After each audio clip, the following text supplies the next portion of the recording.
আগামী শুক্রবার হোলি এবং চন্দ্রগ্রহণ একই সাথে, তাই এই বিশেষ দিনে ইচ্ছে পূরণ, অর্থপ্রাপ্তি, সুখ শান্তি, ব্যবসায় উন্নতি এবং প্রেম ও দাম্পত্য জীবনের সাফল্যের জন্য অবশ্যই এই উপায় করুন।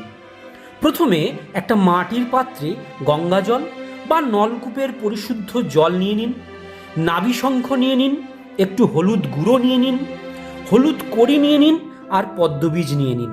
সেই জলে প্রথমে একটু হলুদ গুঁড়ো মিশিয়ে দিন, একটা নাভিশঙ্খ দিয়ে দিন, একটা হলুদ কড়ি দিয়ে দিন, একটা পদ্মবীজ দিয়ে দিন।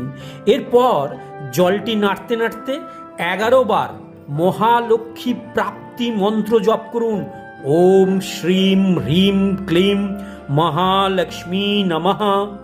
এরপর এই জল ভর্তি মাটির পাত্রটি বাড়ির ঈশান কোণে একটা হলুদ কাপড়ের ওপর রেখে দিন।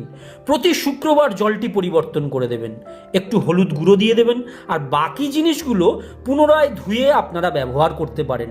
এই উপায়টি যদি আপনারা আগামী দোল পূর্ণিমা বা হোলির দিন থেকে শুরু করে দিন, তাহলে দেখবেন ইচ্ছে পূরণ হতে, স্বপ্ন পূরণ হতে আর বেশি দেরি লাগবে না।